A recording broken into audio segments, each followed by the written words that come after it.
విధుల్లో చేరిన కలెక్టర్ ఆయా ప్రభుత్వ శాఖల కార్యాలయాలను ఆకస్మిక తనిఖీ చేస్తూ ప్రతి చోట తన మార్కు పనితీరు చూపిస్తున్నారు. వీలు దొరికితే చాలు సుడిగాలి పర్యటనలు చేయడం మొదలుపెట్టారు కొత్త కలెక్టర్ ముజామిల్ ఖాన్. విద్యా, వైద్యం, వ్యవసాయ శాఖలపై ప్రత్యేక దృష్టి పెట్టి ప్రజలకు మెరుగైన సేవలు అందించేందుకు కృషి చేస్తానని కలెక్టర్ ముజామిల్ ఖాన్ స్పష్టం చేశారు. ధరణి సమస్యల పరిష్కారం కోసం హెల్ప్ డెస్కులు పెట్టి రైతులకు భూములపై హక్కులు కల్పిస్తామంటున్నారు. అన్ని శాఖల సమన్వయంతో ప్రజల సమస్యలు పరిష్కరించేందుకు నిత్యం అందరికీ అందుబాటులో ఉంటానని అంటున్న ఖమ్మం జిల్లా నూతన కలెక్టర్ ముజామిల్ ఖాన్తో మా ప్రతినిధి రజనీకాంత్ ఫేస్ టు ఫేస్. కలెక్టర్గా బాధ్యతలు చేపట్టిన మరుక్షణం నుంచి జిల్లాలో వివిధ సమస్యలపై ఖమ్మం ప్రభుత్వ ఆసుపత్రి, దాంతోపాటుగా పిహెచ్సిలు, విద్యాశాఖలో కూడా మార్పు తీసుకొచ్చే విధంగా తన మార్కు చూపిస్తున్నారు ఖమ్మం జిల్లా నూతన కలెక్టర్ ముజామిల్ ఖాన్.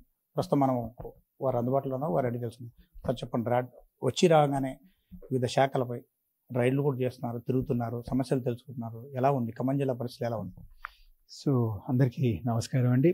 ఖమ్మం జిల్లాకి రాగానే ఈ ప్రాంతంలో ముందు పని చేయలేదు కాబట్టి ముందు ఈ ప్రాంతాన్ని అర్థం చేసుకున్న తర్వాతే ఆఫీస్కి వచ్చి ఫైల్ని చూసిన తర్వాత అర్థమవుతుందని గట్టి నమ్మకం ఉండిందండి. సో తిరిగేటప్పుడే మన హాస్పిటల్ అయినా, స్కూల్ అయినా, అంగన్వాడీలు అయినా చూస్తుంటే చాలా ముందున్న జిల్లా అండి ఇది. ముందు నుంచి వింటూనే ఉన్నాను, ఖమ్మం జిల్లా అంటే ఇక్కడ ప్రజలు కూడా, ప్రజాప్రతినిధులు కూడా, అధికారులు కూడా అందరూ ముందు ఉంటారనేది. అదే నేను ఫీల్డ్లో కూడా అదే గమనిస్తూ పోతున్నానండి. అవును, తిరిగేటప్పుడు ఒకటి రెండు లోపాలు ఉన్నప్పుడు అవి కూడా కరెక్ట్ చేసుకుంటూ పోతున్నాం. కానీ చాలా వరకు ఫీల్డ్కి వెళ్ళినప్పుడు నాకు నేర్చుకోవడానికి చాలా ఉంది అండి, చెప్పడానికన్నా. సో నేర్చుకునే ప్రయత్నంలోనే ఉన్నాను. సో ప్రధానంగా ఏ అంశాలపై దృష్టి పెడుతున్నారు? ప్రధానంగా విద్య, వైద్యం, వ్యవసాయం అంటూ స్టేట్మెంట్ కూడా ఇస్తున్నారు. విద్య, వైద్య, వ్యవసాయం ఈ మూడు అంశాలను కూడా పరిగణలోకి తీసుకొని పరిపాలన సాగిస్తే మొత్తం పరిపాలన కూడా ఒక తాటిపైకి తీసుకురావచ్చని నమ్మకం ఉందంటారా? ఖచ్చితంగా అండి. ప్రజలకి అందుబాటులో ఉండాల్సిన సేవలు ఇవన్నీ. విద్యలో ప్రత్యేకంగా ఈ క్వాలిటీ ఆఫ్ ఎడ్యుకేషన్ పైన, అంటే పిల్లలకి నిజంగా నిపుణమైన విద్య అందిస్తున్నామా లేదా అని ఒక దృష్టి పెట్టడం జరిగింది. అలాగే వైద్యంలో కూడా మాకున్న వసతులన్నీ, సౌకర్యాలన్నీ కరెక్ట్గా మేము పకడ్బందీగా ప్రజలకి సేవలు అందించగలుగుతున్నామా లేదా అని రెండో దృష్టి. మూడోది, వ్యవసాయంలో కూడా ముందున్న జిల్లా ఇది, ముందస్తున్న జిల్లా. సో ఇక్కడ కొన్ని ప్రయత్నాలు కూడా మేము మొదలు పెట్టబోతున్నాం. కానీ రైతుకి లాభం పెంచేలాగా ఎటువంటి మేము సౌకర్యాల్లో ఎటువంటి మేము సహాయత అందించగలమని దృష్టి పెట్టడం జరుగుతుంది. విద్య విషయంలో ఖమ్మంలో కార్పొరేట్ స్కూల్స్ ఫీజుల విషయంలో ఎక్కువగా తీసుకుంటున్నాయి. దాంతోపాటుగా విద్యా వ్యవస్థలో కూడా ఎంయూల కొరత కూడా బాగా ఉంది, పర్యవేక్షణ కూడా లోపిస్తుంది. గత సంవత్సరం కూడా స్కూళ్ళల్లో ఫీజులు అధిక భారం, దాంతోపాటుగా ప్రైవేట్ స్కూల్స్లో పిల్లలకి ఎక్కువ, దాదాపు 10 కేజీలు 20 కేజీల లగేజీ స్కూల్స్ పాఠ్యపుస్తకాల విషయంలో మొత్తం ప్రైవేట్గా ఏదైతే కార్పొరేట్ స్కూల్స్ ఉన్నాయో వాళ్ళ పాఠ్యపుస్తకాలను, ముద్రించిన పాఠ్యపుస్తకాలను బోధిస్తున్నారు. దీనిపై మీ చర్యలు ఎలా ఉండబోతుంది? సో రెండు రకాలుగా అండి. మొట్టమొదటిగా ఈ చట్టం వ్యతిరేకంగా పనిచేసే స్కూల్స్ అన్నిటిపైన పకడ్బందీగా మేము నిఘా పెట్టడం జరుగుతుంది. డిఓ గారితో కూడా ఇది ఇన్స్ట్రక్షన్స్ ఇవ్వడం జరిగింది. ఎక్కడ కానీ ఇటువంటి కంప్లైంట్లు ఉంటే మా ఆఫీస్లో కూడా పబ్లిక్ ఎట్ ఎనీ టైం ఇవ్వచ్చండి. స్పందన చూపిస్తూ మేము దాన్ని అరగట్టడానికి మేము ఒక ప్రక్రియ పెట్టుకుంటాం. రెండోది, ఒక గట్టి నమ్మకం మనసులో ఉందండి, ఖచ్చితంగా ఇది మనం ఒప్పుకోవాలి. పోయిన ఒక 10, 15, 20 సంవత్సరాల నుంచి వివిధ కారణాల వల్ల మన ప్రభుత్వ స్కూల్ పైన ప్రజా నమ్మకం అనేది తగ్గుతూ పోయింది. కారణాలు ఏమన్నా ఉండొచ్చు. ముందు ఒక టీచర్ గారికి ఊర్లో గౌరవం ఎంత ఇచ్చేవారు, ఇప్పుడు ఎలా ఉంది. ముందు స్కూల్స్ గురించి ప్రభుత్వ స్కూల్లో అందరు చదివేవారు, ఇప్పుడు కొందరే చదువుతున్నారు. ఇది ఎందుకైందని చర్చ కూడా మేము మొదలు పెట్టుకున్నాం. ఎందుకంటే ప్రజల నమ్మకాన్ని మళ్ళీ మేము తెచ్చుకోవాలి అనే ఆలోచన గట్టిగా ఉంది. అటువైపు మేము ఈ పారదర్శకంగా ఈ యంత్రాంగాన్ని కూడా నడిపిస్తున్నాం. కానీ రెండు రకాలుగా తప్పు చేసే ప్రైవేట్ స్కూల్ను కూడా పట్టుకుంటాం. అలాగే ప్రభుత్వ స్కూల్లో మెరుగైన విద్య అందించడం ఒక్కటే కాదు, అందుతున్నట్టు ప్రజలు కూడా మాట అందిస్తూ మా దగ్గర ఎన్రోల్మెంట్ చేసుకుంటూ పూర్తిగా వాళ్ళు ఫర్ ఫ్రీ బెస్ట్ ఎడ్యుకేషన్ పొందొచ్చనే నమ్మకాన్ని మళ్ళీ తెచ్చుకోవడానికి ఒక ప్రయత్నం చేస్తున్నాం. సార్, వ్యవసాయం విషయంలో ఇప్పటికే ధరణి సమస్యలు ఖమ్మం జిల్లా వ్యాప్తంగా ఎక్కువగా ఉన్నాయి.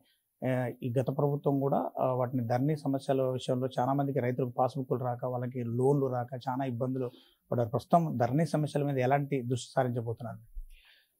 కరెక్ట్ అండి. రెవెన్యూ సమస్యలు ఖమ్మంలో ఉన్నాయి. పాత కలెక్టర్ గారు కూడా చాలా అద్భుతంగా వీళ్ళు పరిష్కరించడానికి ప్రయత్నం చేశారు. కానీ ప్రత్యేకంగా మేము ఒక ధరణి సహాయ కేంద్రం అనేది మొదలు పెట్టుకోబోతున్నాం.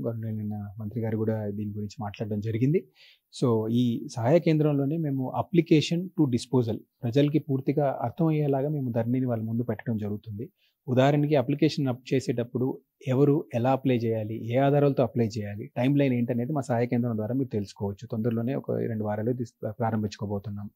రెండోది, అప్లై చేసిన తర్వాత ఒకవేళ 10%లో మేము రిజెక్ట్ చేసే అవసరం వస్తుంది. అయినా కానీ కారణాలతో సహా చెప్పడం జరుగుతుంది. ఎందుకు రిజెక్ట్ అయిందయ్యా, మీరు ఒక కాగితం తక్కువ పెట్టారు, మీరు ఒక గుంట ఎక్కువ అడిగారు.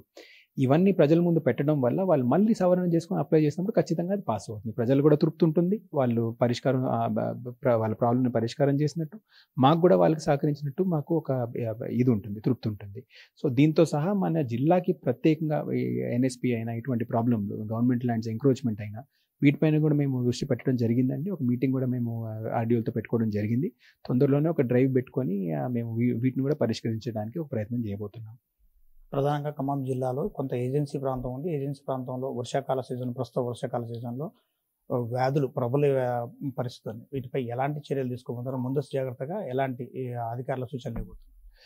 ముందుగానే అండి ఒక ఫీవర్ సర్వే అనేది మా ఫీల్డ్ లెవెల్లో క్షేత్రస్థాయిలో మేము ప్రారంభించుకున్నాం.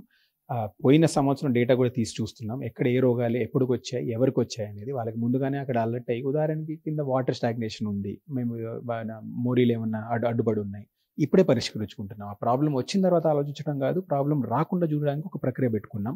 ఎక్కడ కానీ ఫీవర్లు ఏమైనా మొదలైనా కానీ దాన్ని మొదట్లోనే అరగట్టి స్ప్రెడ్ అవ్వకుండా చేయడానికి కూడా మందులు కూడా మేము అన్ని క్షేత్రస్థాయిలోనే స్టేషన్ చేసి పెట్టుకోవడం జరిగిందండి.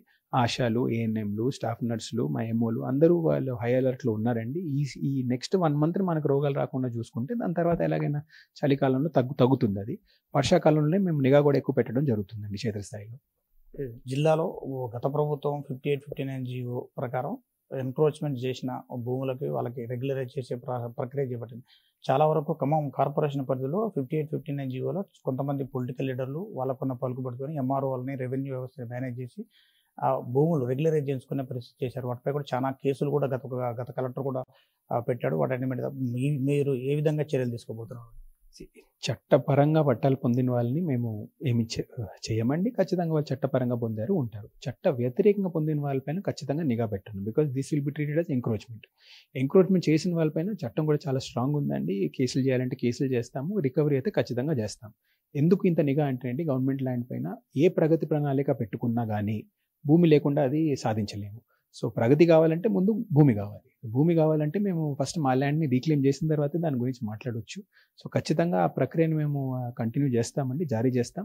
ఇల్లీగల్ ఎంక్రోచ్మెంట్లో ఉన్న వాళ్ళందరినీ మేము ఖచ్చితంగా శిక్ష వర్ధిస్తూ ల్యాండ్ని కూడా రీక్లెయిమ్ చేస్తాం.